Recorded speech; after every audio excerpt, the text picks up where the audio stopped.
নমস্কার বন্ধুরা, আবার চলে এসেছি আপনাদের সামনে একটা নতুন রেসিপি নিয়ে। রেসিপিটার নাম হলো সয়াবিনের ডালনা। তো আপনারা দেখতে থাকুন এটা কিভাবে বানাবো। সয়াবিনটা ভাজার জন্য কড়াইটা বসিয়ে দেব। সয়াবিনটা আমি আগে গরম জলে ভিজিয়ে রেখেছিলাম, আমার সয়াবিনটা ভালো করে উঠিয়ে নিচ্ছি।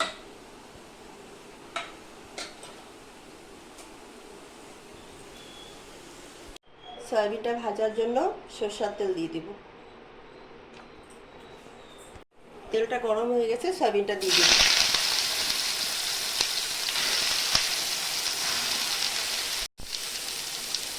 অল্প লবণ দিয়ে দিব, অল্প হলুদ দিয়ে দিব, দিয়ে আমি ভালো করে ভেজে নেব।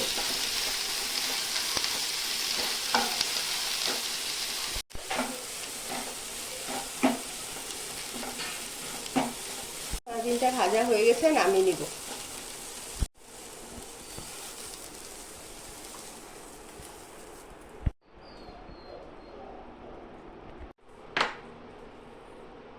সরষের তেল দিয়ে দিব, আর ফোড়নে কি কি দিচ্ছি আপনারা দেখে নেন। তেজপাতা,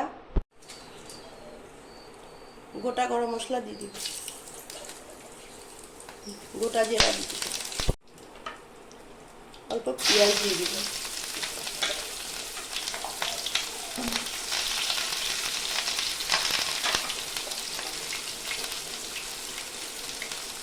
আলুটা দিয়ে দিব।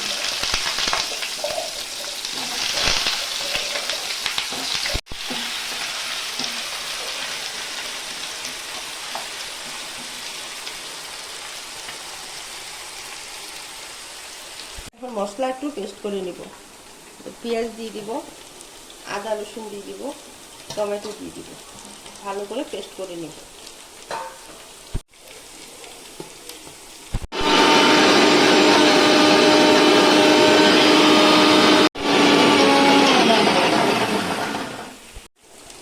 মশলাটা আমার পেস্ট হয়ে গেছে, মশলা পেস্টটা দিয়ে দিব।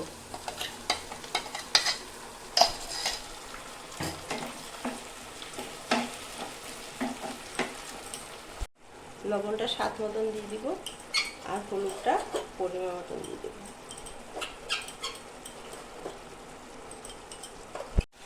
অল্প ঢেকে দেব। অল্প ভাজা মশলা করে নিব। তো ভাজা মশলাগুলো ধনিয়া আছে, শুকনো লঙ্কা আছে, জিরা আছে, এটা একটু ভেজে গুঁড়া করে তারপরে দিব।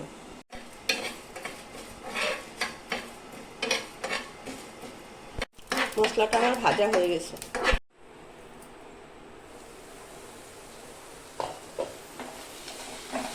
ভালো করে মশলাটা আমি ভালো করে ভেজে নেব।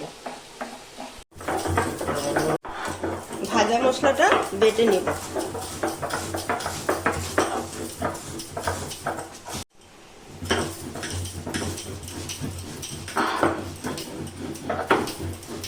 ভাজা মশলাটা আমার বাটা হয়ে গেছে, এখন উঠিয়ে নেব।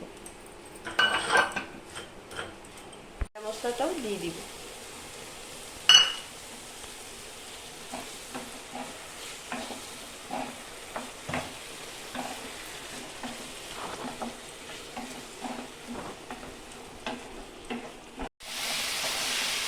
সব মশলাগুলো ভাজা হয়ে গেছে, এখন জল দিয়ে দিব।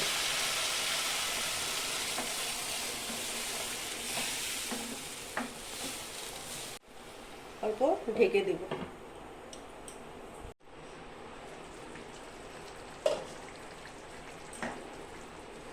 রান্নাটা আমার হয়ে গেছে, অল্প গরম মশলা দিয়ে নামিয়ে দেব।